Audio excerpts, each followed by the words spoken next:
Welcome, everybody, to the Grown Up Girls Report. I hope you are all doing really well and have had a great week. Now, I have something quite different for you today, but something which I really think everyone needs to take some time to listen to. We're going to speak to a lady who has got ticks in multiple boxes. She is a family lawyer. She's a domestic violence educator. She's an author now. She's a mother. And she is a wealth of knowledge about women navigating some of the relationship issues that we often find ourselves in midlife. So welcome, Cassandra, to the Grown Up Girls Report. Thank you for spending some time with us today. Thank you for having me. I'm really excited to speak to everyone today. No, it's great to have you here. I just really feel like this is such an important topic for us ladies. And I know you are the lady for the job in terms of sharing your nuggets of wisdom. I did some preparation before we chatted today, and I know you have a book that is just about to come out, or it has come out. Just correct me if I'm wrong. It is out. I am updating it because the Family Law Act is being updated almost multiple times a year at the moment, but the last version is available for people to have a look at, yes. Fantastic. And that's called Dignified Divorce. So that sets the tone, ladies, for what we're going to talk about today. So as I said before, you're a super successful family lawyer. Everything looks like it is tickety-boo. But I know from doing my homework that it's taken a while to get there, and you have had to navigate quite a few challenges, and it hasn't always been easy. But gee, you've garnered some wisdom along the way. Would you mind sharing your story with us? Because I know so many ladies are going to relate. Yeah, absolutely. It certainly hasn't been easy. I have navigated a lot of challenges on the way. For me, I obviously was working as a solicitor and decided that having been married and having small children that I wanted to start my own business, and I did that. And I wanted to exclusively practice in family law because I was trying to really work in an environment where I was doing many different things, but the thing that I found that I was most good at is really trying to help people navigate relationships and doing the human side of the law, which is Yes. very much children and marriages and trying to deal with homes and things like that. So certainly running a business has not been easy. And I think everyone in business will tell you that.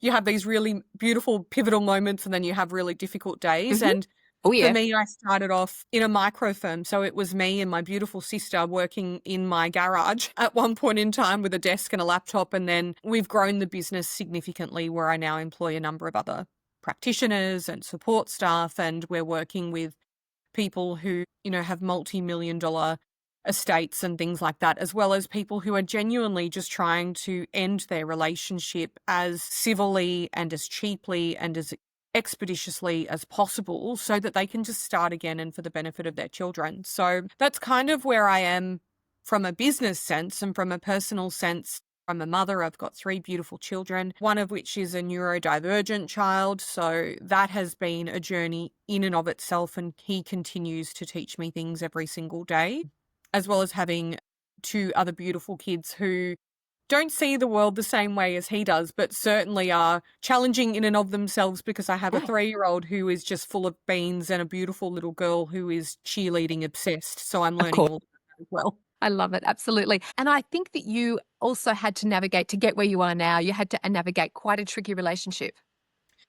Do you mind sharing that with us if you're Bless comfortable? my husband. I really do see a lot of myself and my clients who come in, and I think that's why I can really identify and sympathize with them. When I got married, I was committed to being the absolute perfect housewife. I used to get up at 5 o'clock in the morning and make my husband his lunch before he went to school and his coffee and clean the house and burn myself out and go to work all day and come back and parent the children. And now when he gets up, I'm like, you can make coffee. I'm going to stay in bed. But there was a period of time where we ended up separating. I was actually pregnant with my second, and my first, I think, was about 18 months old, and trying to go through the process of separating our assets and talking about a parenting relationship. And at that point, I was running the business on my own as well as trying to single parent. That was a really big insight into the journey that most of my clients go through. And with the assistance of a really wonderful marriage counselor, kudos to my husband, the work that he put in, the work that I put in, we managed to reconcile about 18 months later, and our relationship isn't perfect. There are days Is there a where perfect relationship, Cassandra? I don't think No. so. I don't think so. There are days where, the communication is hard, but I think that has gotten us through is the commitment to try and just know that life is tricky Yep. and know that there are days where we're not going to agree on things. But when that happens, just to park it, come back, revisit it, and just keep working through. Oh, yeah. I'm singing from the same songbook, my friend. Yeah. Absolutely. I think it's that commitment that helps you actually navigate those bumps because there are bumps, Yeah, there are great days and bad days. So no, well exactly. done. That is fantastic. You're able to turn it around. That really is fantastic. One of the things when I think about women in this stage of life, and I'm talking, when I talk about midlife, I'm talking from, like, to be honest, probably late 30s through to almost that 60 bracket Yeah. where we're all still parenting kids. We're all, some of us are still married to the person we initially signed up with. Some of us aren't. But is this whole concept of being economically vulnerable. Anecdotally, I have friends, I'm a little bit older than you, I'm in my early 50s, but I have friends who actually don't have their own bank account or Yeah. their own credit card. And these are women who got married in their 20s, as a lot of us did back then. It was, feels like a different generation, and in many ways it is. And they had babies pretty quickly, and they didn't work because that was really, to be honest, back in the day, that was really what most women did. And now fast forward, and their kids are late teens, early 20s, mid 20s, and their skills, unfortunately, are no longer validated. And these are beautiful, smart women, but more importantly, they're very, very dependent on their man. And some are happy, some aren't. I can imagine you see this in your work as well, Cassandra. Day in, day out. It never ceases to surprise me anymore around women who are coming in who wouldn't have any idea where their money is. They don't know how the finances of the household are operating. They don't know what assets might be in their name or not. I have seen women who have been the directors of companies they never knew existed. Oh. It is a very, very scary place, and something that I've become more and more passionate about the more I'm in this job and the longer that I'm doing this is making sure that women are aware of their financial situation and really advocating for women particularly to be educated around financial health Mm. and for them to be given some independence around that. And it's interesting the way that society is operating at the moment around that because there is still a little bit of stigma associated with women who want to get involved in the finances and what it looks like. And I'm constantly breaking down those barriers when people come in where I say, no, it's okay for you to have your own bank account. You're not Yes. cheating on your relationship if you have access to your own money. It's okay to ask the accountant questions because the accountant is also your accountant. Mm. Please send the email. And I'm always surprised at why people find that a really difficult conversation. And it's because we're told as women, be a good girl, don't ask those questions. That's not a matter for you Yes. to understand or Yes. trouble yourself with, when in fact it absolutely is something we should be Yeah. troubling yourself with. Yeah, absolutely. Because I also anecdotally know women in their 50s who have, separated, divorced, whatever, and have found themselves in quite precarious financial situations because Yeah. they didn't probably have the know-how in order to navigate out of it. But what I'm more concerned about is the person who comes to see me who says, I don't know anything about my asset pool. I don't know what it's worth. And then I have to break really bad news that their asset pool is debt, that they actually don't have assets to deal with. And they are the trickiest matters to navigate, by the way. It's not the multi-million-dollar asset pool that needs to be untangled because I've got assets to deal with then. That's Sure. okay. Someone's going to get something. Yep. But when I'm dealing with debt and financial infidelity, that's a really tough conversation to have with a woman who has spent the last 35 years standing by someone thinking that she has sacrificed her career, her time, her career progression, her superannuation contributions to be left in a conversation where I've said, I'm sorry, but there's nothing for me to give you. And the consequence of that is generally that those women, there is a high percentage of those women who end up being most at risk of being homeless No, in their it's a 50s. huge issue, isn't it? Huge issue. It's a huge issue. You mentioned a term, financial infidelity. Tell me a little bit about that. Financial cheating?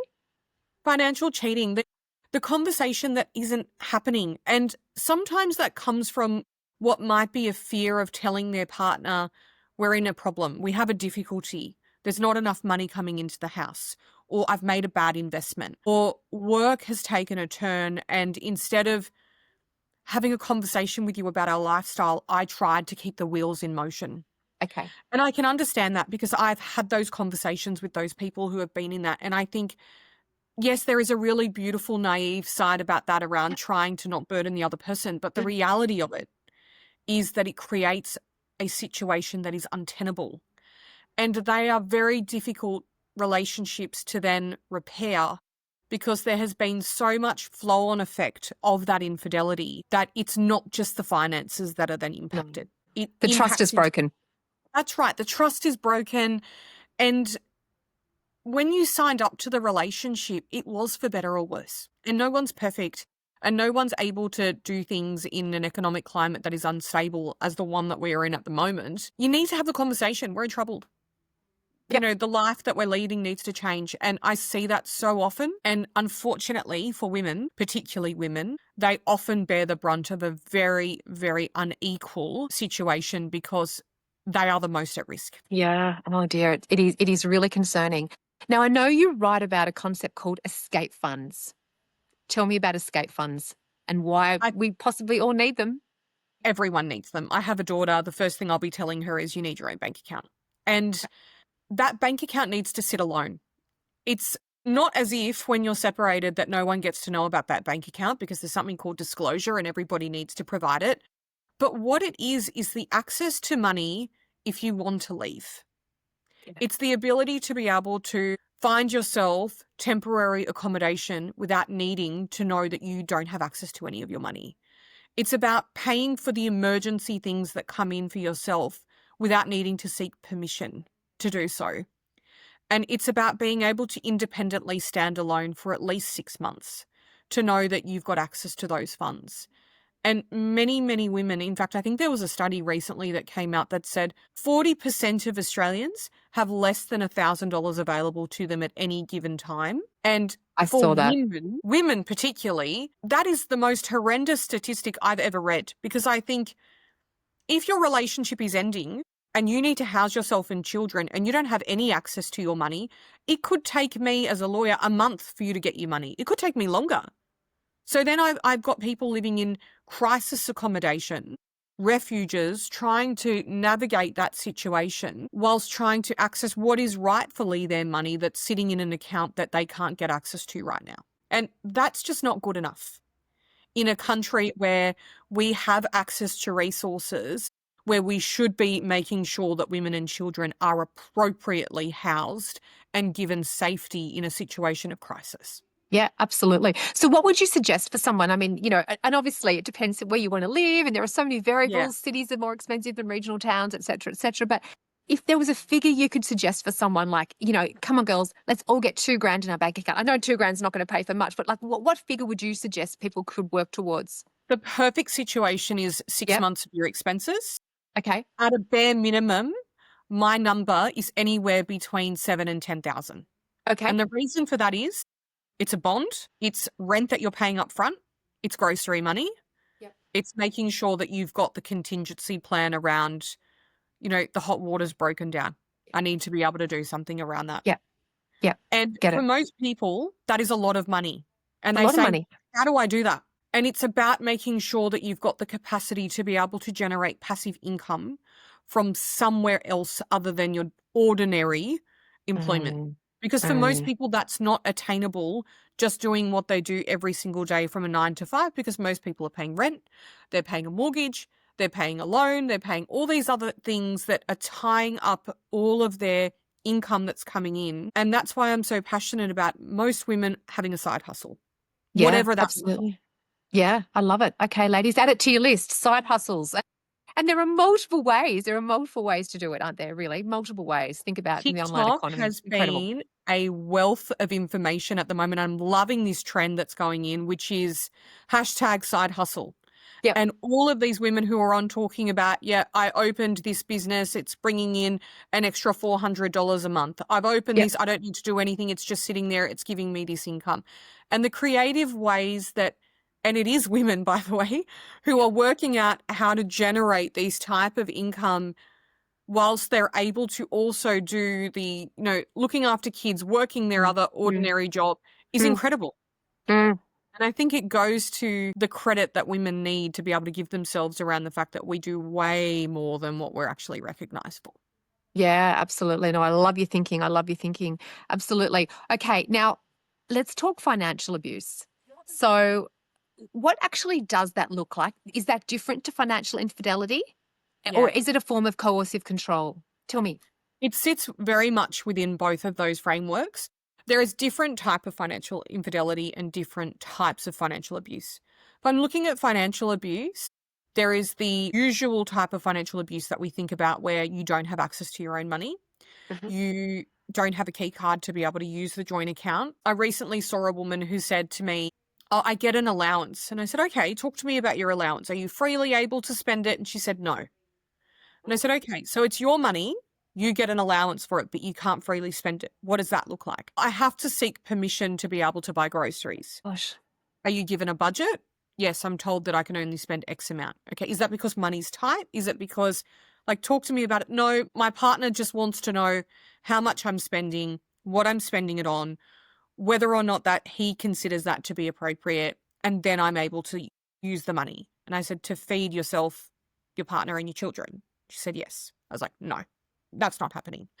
I'm talking like $200 at Coles to be able to buy groceries for the week." Okay. That's No. financial abuse. Let's be clear. Okay. The other thing that is financial abuse is not being able to participate in decisions about the way that joint money is being spent. So when there's one person who just says, "Your pay goes into this account," or "You're staying at home looking after the children, my pay is going into this account, but because I work, therefore I get to make decisions about how my money is spent," that's financial abuse. Okay.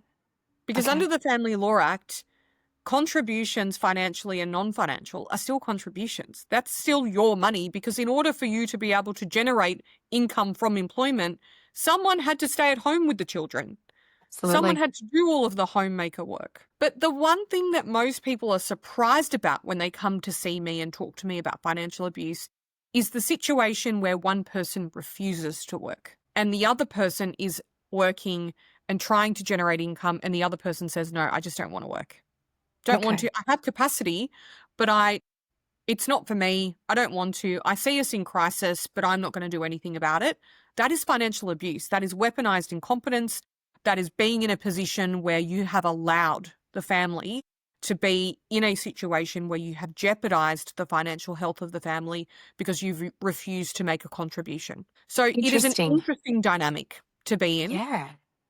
And for most women, I see them in both of those situations. I see a lot of CEO, high professional women with partners who, frankly, just don't want to participate in the finances at all. Right. And then I see a lot of women who are in a position where they don't have any idea about where their money is. They don't get to spend it. They're not permitted to go to work. That's the other thing. If they do want to work, then their partner says, "No, your role is to stay in the home. You're not able to work. You're not able to generate income." That's financial abuse as well. Yeah. Absolutely. Okay. Absolutely. And so it is a type of coercive control, clearly. Just one type, Yes. one example of it. Yeah. Absolutely. Okay. Very concerning. Very concerning. So, as I said before, I'm in my early 50s. So, at this stage of my life, I've gathered some friends who have separated, divorced, made that decision to move on to another chapter. And I have to say, the majority of them have actually done it in a way that I would consider to be dignified and respectful. And a lot of them are still friends and they co parent beautifully. There are a couple that have struggled and have spent hours and days and vast amounts of money in mediation and in court. But there is a way to have a dignified divorce. And you write about that in your book. In fact, that's what your book's called, Dignified Divorce. Yes, Tell me, absolutely. what are your top tips for keeping it dignified? People need to talk. And most often than not, the thing that leads to the divorce is the lack of talking, the lack of the communication. And most people that I see who come through the door who say, "Look, we're separating, but we're doing this amicably," are the people who can have a conversation. And are the people who say things like, "I know that this is ending. I know that I wasn't perfect. I know that you weren't perfect. I know that we disagree about what the experience of our marriage looked like. But I'm happy to put that to the side for now for the purposes of trying to get out of this situation with our co-parenting relationship intact. Yeah. The past is the past, and I'm only going to look to the future and how we can make this best for our children." They're the people who have an amicable divorce. They don't agree on everything. And there are plenty of road bumps that we navigate throughout the process. But the way in which they approach that road bump is the way in which we're able to keep them out of the court system. And most of the time, they find a compromise. Yep, great. Most of the time, they're listening to the feedback from the other side and saying, yeah, okay, I don't necessarily agree, but this is the way I see us getting out of that dispute. And they're real problem solving type people. So my key tip is if you're on the brink of separation, have the conversation, call it. Call it early, but also call it with empathy. Call it with respect. Go back to the time that you stood before your friends and family, if you're religious, before God, if you're not religious, before the people that mattered most to you, where you made a commitment to each other. And remember that at one stage you love this person enough to do that, and bring that feeling back into the separation and use it on the basis that you know that you're role modeling the behavior that you would want your children to be able to witness as part of the process, to know that it's okay and that everything is going to be fine. Wise words, Cassandra. Honestly, it's such wise words. So how would that work? I mean, I haven't been down this path. Things okay at the moment. So then each party would engage a family lawyer, their own lawyer, Yes. and then the lawyers would mediate together or discuss together how we're going to extricate ourselves and how we're going to move this forward. This is where the right lawyer is so important. And Okay. I have a line that I tell all clients when they come in: amicable separation is amazing. When it is not amicable, two things arise. First, your spouse takes a turn, someone gets in their ear, they're no longer amicable. Or worse, they go out and find non-amicable family lawyer, and this is going to be a nightmare. Finding someone who aligns with your values and what you want out of your separation is huge. Once that person is engaged, you'll know if you're dealing with a collaborative, amicable divorce lawyer, because a letter won't be sent. There will be a phone call at first instance between practitioners, and we introduce ourselves to each other and we say, look, my client really wants to stay in the amicable space as yours. Yes, we get that commitment with each other. Great. Great. And we're doing things in a way that is not formal. We're not sending these horrible letters. And I often say to clients, I can write to your spouse. It could be the loveliest letter, but it has lawyer written at the top of it. And I am yet to find anybody who has received a letter from a lawyer and thought, that was nice. Yes. Just the I hear you. lips, everyone's freaking out. It's not a good way It to do it. escalates. Yeah. It escalates everything. The anxiety goes through the roof. People make really crazy, irrational decisions when they're anxious because they just want it done. So bringing the temperature down and having that phone call, and then having a meeting, which sometimes is a mediation. Sometimes it's what I call a round table, which is where we don't even have a mediator. And when practitioners work really well together, sometimes we can have a round table online like this on the phone, where Yep. we're just talking about the issue. And instead of it being everyone pitted against each other, we're collaboratively talking about the matter as a whole, picking out the issues and working out ways that we can resolve that. And it's a And just to very interrupt, different sorry, this is process. each party with their own lawyer. So 4 Yeah. people. Yeah, Yep. yeah, that's exactly right. And most people say, oh, but can't you be our lawyer? And I say, but the problem that you need to understand is I can't act for both of you. Because even though we're all amicable, we all want the same thing, my interest still lies with my client. Your interest should lie with your lawyer, because they need to make sure that they're looking after you. And collectively, we're looking after all of you as a whole, but I'm there to be able to make sure that my client's interests are protected. And we do that in a really respectful way. It's not the traditional process whatsoever. And sometimes that means that we get experts into the space who don't act for one person. They're advising everyone collectively. That person might be an accountant, it might be a real estate agent, it might be a psychologist.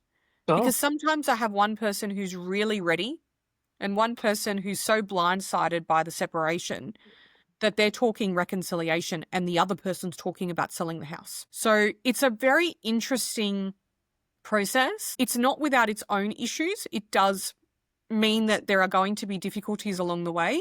And I think sometimes people are a little naive about that, because they say, oh, but we're amicable. And I say, okay, yep, that's fine. But you don't agree about selling the house. So we need to talk about that. You don't agree about how your children should be raised. So we need to talk about that. But it saves people lots of money, saves people lots of time. And the most beautiful thing is it allows people to turn up, to pick up and have a conversation. Yep. How good. And in terms of how long something like that might take, I imagine it just depends on the complexity, the discussion points, how keen people are to come to a compromise. Can't Yeah. answer it And it's probably. about the humans involved. So the process itself could be really simple, But if I have two separate human beings who have two different ways of dealing with conflict, two different ways of dealing with raw emotion, practitioner on the other side who works very differently, that process can be very drawn out. Sometimes one person gets fatigued and they think that they wanted to be amicable, but what they actually wanted was a resolution and they wanted to do that quickly, and they're not on the same wavelength as the other person. That can change the dynamic too. So I prepare people for a 6-month delay. From the Okay, time that they 6 come to months. see me, 6 months, I say, look, amicable process, that's really what you're looking at. Sometimes I've done it in 6 weeks. Wow. I've had people who are so ready that they've come to see me, they've done all their homework, they're ready to go. I pick up the phone, I say to them, this is what they're going on. These are the instructions, it's done. I love working with those people. Terrific. Some people need some more time, and there's Yeah, of nothing wrong with course. that either. Okay, okay. So before we even get to the divorce stage, I know there is this concept of prenups. Now, many of us perhaps were married before prenups were a thing. Or I do remember when I was married, they were floated around. Everyone had a bit of a giggle and a laugh about it. Oh my God, imagine if you how rude it would be to ask for a prenup. So okay, assume the horse is bolted and you didn't get a prenup. Is it too late to put some financial guardrails in place now when you're already 20 or 30 years in? Is that a thing? Is that a good thing? What do you think? There are ways that you can try and protect yourself. But the thing that I often say to people is the horse is bolted. It's been 30 years. You've built Yep. a life together. Under Yep. the Family Law Act, we look at all of these contributions. You can get financial agreements done during the course of a relationship. There are certain ways that need to be done and certain requirements. And most of the time, when there's children, people are aging, health complications all creep in. These are all things that we look at under the Family Law Act to be able to make sure that one party is looked after, I should say. The time for a prenup is really at the commencement of a relationship. There can be ways with an accountant's assistance and collaboratively thinking about how we can try and set people up for success during a relationship. But most of the time, we're dealing with an asset pool that then needs to be dealt with. And if you're 30 years in, well, it's no doubt that somewhere along the line, someone's contribution springboarded into another contribution. So they're going to get credit for that somewhere. Understand. I You couldn't have understand. done it on your own. Yeah, totally get it. I think if I said to my husband after 30 something years of marriage, okay, we need a financial agreement, I think he'd start to think, oh my God, she's thinking about leaving. I For feel like, sure. absolutely. And I'm not. We're all good. I want to make that very clear if he's listening. We're all good, darling. I love you. We're all good. But I did just wonder, so how common are prenups in 2025? They're getting more common. There is a whole other world when it comes to prenups. They need to be Okay. done correctly. There are circumstances that need to be satisfied. You need to get a specialist family lawyer to draft them. The prenups that I have seen sometimes keep me awake at night where I just think, oh Oh, my God, how did that even happen? But when they're done right and they are done in the environment that suits the criteria of a very specialized high court case, which sets out how that needs to be done, they're great. And I am a okay. huge fan of women, particularly, having a prenup. Because most of the time, they are on the other side of the situation where they're left with not much. And if you're a woman going into a relationship where you have worked, you have set up a business, you have a whole set of savings, you've got a property, get a prenup. Get a Yep. prenup, protect yourself. Go into the relationship. That doesn't mean that you don't love your partner. It doesn't mean that you're not committed to a financial life together. But from a family lawyer's perspective, and I really only see relationships that are ending, I have yet to see somebody who said, oh, I called this from the beginning. I knew that I was going to end up Mm. separated. Yes, All of us get married to stay married. No one of ever got course. married to get divorced. And it's the vicissitudes of life. It's the unknown. It's the human nature of relationships that then creep in, and we deal with situations that nobody expected. And it's the fallback position that then allows you to financially be protected into the future and not fall within that category of women who are coming to see me in their sick, who say, I'm homeless. I have nowhere to live. I have no super. I have no Like, money. And it's horrible. heartbreaking, actually. It's heartbreaking. Absolutely. So I imagine you're going to say to your two girls, prenups girls, For absolutely. sure. For Yeah. sure. A prenup does not mean that at the end your partner gets nothing. You can build a whole life together where those contributions can be looked at. But it might very well be that the asset that you decided to come in with gets protected and you've got a security blanket when you leave. And you've got something to fall back on if you leave. And if you don't leave, great, perfect. You've got all of these things that you've built together and you've got a beautiful life. Knowing what I know now and having experienced what I experienced, I most definitely will be telling my children prenups are going to be put in place and then, hopefully we never need them. Absolutely. Hopefully we never need them. Now, I have 4 sons. They're obviously older than your kids, but no one's quite down that marriage track just yet. But if the shoe's on the other foot, likewise, boys, young men need to also possibly think about prenups. Yeah, this is not just Most something that's definitely. just No, it's very true. And I've got boys too. So being in a position where I also have sons and I think about the fallout of what I've seen in these types of situations too, I absolutely think there needs to be some protection around that. I think that there's an acknowledgement that when people become parents, that obviously there needs to be a position of respect for children and making sure that you're looking after the other person who's also helping with children and raising and sacrificing careers. And I think all of that needs to be dealt with. But I absolutely would be thinking about, telling my sons, if you've come in and you've worked and you're about to get married, absolutely thinking about this document. Yep, great advice. Okay, I'm going to note that down. Now, Cassandra, you are also a passionate domestic violence educator.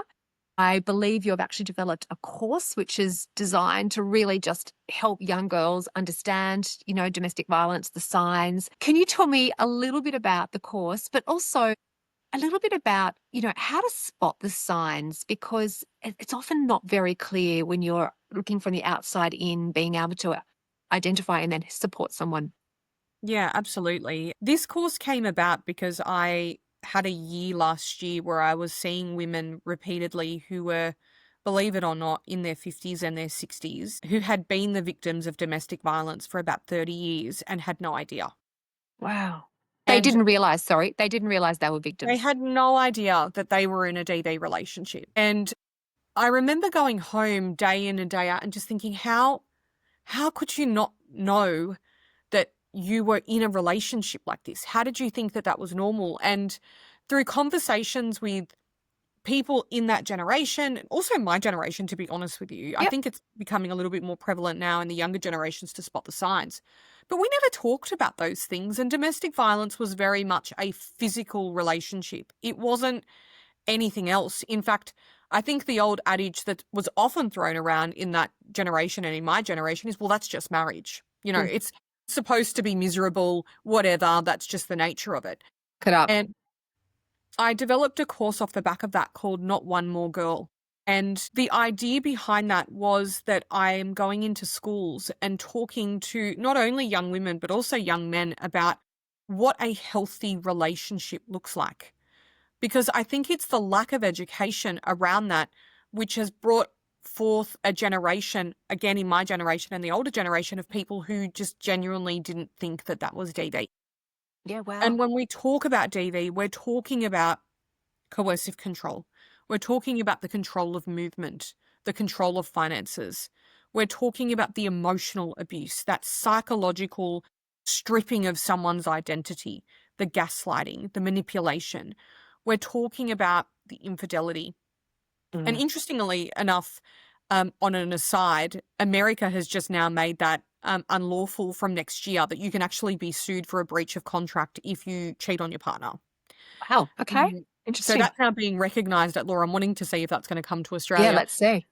But that emotional abuse is now being recognised in America, and it's now a civil tort. So I wanted to be able to educate the younger generation that that's not okay, that we don't have relationships like that. And that's really where the course has come from. And it's been really eye-opening for me to be able to see these younger people who really are switched on about it. They get it. And to talk about ways in which we could support people. And some of the heartbreaking stories that really have come out when I've been teaching this course is young people who are saying, that's my mum, or yeah, that happens in my house, or that's happened in my neighbour's house. And them being able to identify that that's DV, but their parents not being able to identify that that is DV. Yeah. And having been a support person, and you can imagine that I often see women who when I was the domestic violence liaison officer for many, many years, so women would come and see me when there was an AVO put in place against their partner, and they would often want to remove that AVO. And I would say to them, why? Talk to me why. What's going on? Was it a one-off situation? Was it blown out of proportion? And some of the time it wasn't. Some of the time they were so far into the cycle of violence that that was their normal. And trying to break apart that cycle and be the support person and advocate for that safe relationship can feel really frustrating when you see that person continue to go back and continue to put themselves at risk. And the more we talk about DV, the more we talk about safe and healthy relationships, what that does for the person in that relationship is to be able to demonstrate that it's not normal. Is to be able to demonstrate that there is a life outside of that situation, which looks very different. Because most of the time, those people have been conditioned to think that they are loved in that situation, that the abuse is normal, that that is their reality, that that is what they deserve. And it can be very difficult to break through that cycle if there is no one making noise externally about how abnormal that is. I understand. I understand. Can I just take a minute and go back to the ladies you mentioned, Yeah. your clients that were in their 50s who came to you who were unaware that they were in these DV situations? Could you maybe, obviously anonymously, just share a situation or an example of what it was that they thought was normal that clearly wasn't? Yeah, I mean, there is one client who I remember. She's actually a very good friend of mine now, but she was in her 60s at the time of separation. The separation had blindsided her. I think it was the best thing that ever happened to her, frankly, that he Yeah. left. But when she came to see me, she was a complete mess. She would say things about herself that were so critical. She would blame herself for him leaving. She would say things like, oh, it's my fault that he couldn't pay the mortgage because I'm useless. It's my fault that he had an affair because I let myself go and I couldn't please him anymore. And I would say to her things like, talk to me more about that. Why do you think that? Oh, because he said to me every day, you know, I don't look the same as we did 30 years ago. And I'd say, oh, does he? Exactly. Just wondering, did he not age? No, but, you know, he took care of himself and he goes to the gym and he eats really well. And I'd say, oh, but were you permitted to go to the gym? Oh, no, because that wasn't my job. Okay. Talk to me more about then, were you able to access your finances? Oh, no, because I was no good with money. I'm no good with it. He controlled all the money. So, you know, it wasn't my place to get involved with it. And over the course of 18 months, because I did some coaching with her as well as the family law stuff, she began to realize that her reality for so long was so abnormal and so unhealthy that when we talk about it now, and she's now in another relationship with a man, by the way, who is so beautiful to her. It So breaks my heart that pleased. she spent so long being in the other relationship. But she now says, I can't believe I lived in that. I can't believe that I was in a situation where I was housebound, and that's essentially what it was, because she was not permitted to leave and told that I was worth nothing, that I believed that. I had a conference with another lady the other day whose mother joined the call. And when I was saying to her, you know, that's DV, like you're in a situation, she said, no, but he doesn't hit her. The mother said that. I said that, and I said, oh my goodness, okay, let me talk to you about all the different forms of DV. And she was shocked at the end of it that was domestic violence. But it was very interesting to see that, you know, she had that very much that generational idea of, oh no, that's just marriage. It's normal for your husband to come home and for you to walk on eggshells, for him to scream because his dinner wasn't hot when he came home and because the kids had left mess on the floor, even though, you know, you'd been doing all these other things all day, that was a very normal situation for her. And what I was saying is, no, that's actually a really unhealthy, toxic situation. Absolutely. So, but one of the biggest issues, Cassandra, is obviously the exiting of situations like that. That can be really, really tricky. Can you share a little bit about what you see and maybe some advice to women who are thinking about it? If you're in that situation, the first thing I say to women is speak to someone before you decide to leave, because it's not going to be you on your own that extricates yourself from that relationship. There has to be a plan in place. Some of the time that plan happens progressively and we do it in stages. Most of the time it's done with a team. There's a number of professionals that people engage to be able to help them. most of the time someone's going to need to step in the form of a psychologist to be Yep. able to prepare you emotionally to leave. Because most of the time what I see at the 11th hour is that I can't do this on my own. I need this other person. They're my support system, even though they're horrible to me and my situation is terrible, to be able to talk you through the reality of actually what you're going through and that you can actually do this. And it's about making sure that you've got access to some money and Yep. making The sure that escape they're able funds. about the escape funds, right? And then talking about documents that you may need to be looking for or taking with you before you leave. It's about making sure that we're in a position to have any other important things that might be sentimental that we don't, under the Family Law Act, really give much credit to because they don't have value. And making sure that along the way, we have those steps in place before we actually try and then leave the relationship. And making sure it's safe to do so. That is the most important thing that I can impart on people. And something I'm very cranky about is an interview that I saw not long ago where another practitioner said, never leave the family home. If you leave the family home, it's the worst thing you can do. And I think that is really irresponsible information to impart upon a person who is living in a situation of DV. Because leaving and being safe and your children being safe, and that doesn't mean physical safety, it means also your emotional and mental safety, is far more important than whether or not I can get you back into the home. Mm. And there are applications that we can file and different ways that we can deal with that. But I can't do that for you if you are so emotionally distraught, Yes, of course. living in an environment where you can't make a phone call because your phone is being monitored, or your partner has the phone bill and knows the numbers that you call. And I've had that happen before. Or you don't have access to your own money, so you can't pay to see someone because they will know that the money's left the account. Mm. Because no one can help you then. And that's not a healthy environment to tell someone to stay living in the home for. Absolutely. Safety is the absolute priority. Yep. No, Absolutely. I So these are the totally things that get that. we talk about along the way. Yep, absolutely. Oh my gosh, wow. So much to consider, so much to consider. So Cassandra, I know you've got to get back into court and I don't want to take up too much more of your time, but are there some parting words that you could leave with our listeners today? Because we've covered a lot of things here, but if there's just, 3 things you could share you want people to take away, what would they be?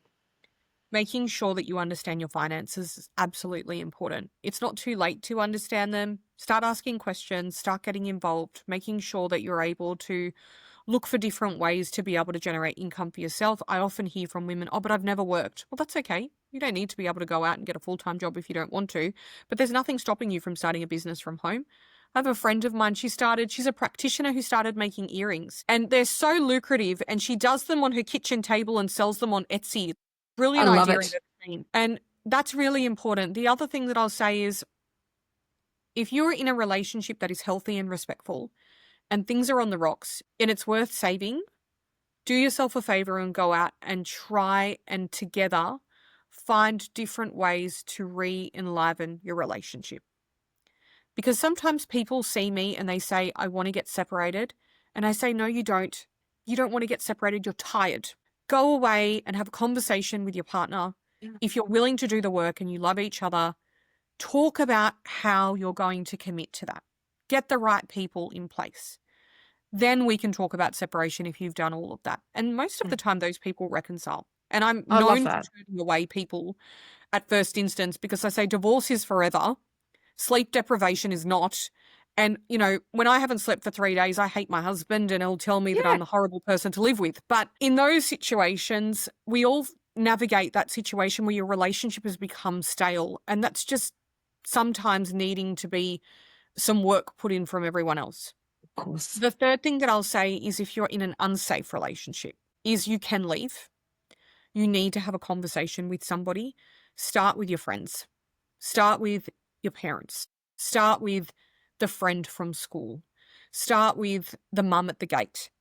And if you can't afford to see a lawyer, there are a number of free resources. Shout out to the Women's Legal Service who are incredible and help women day in, day out who find themselves in a situation where they can't actually afford to see a lawyer, and they give some free advice at the start.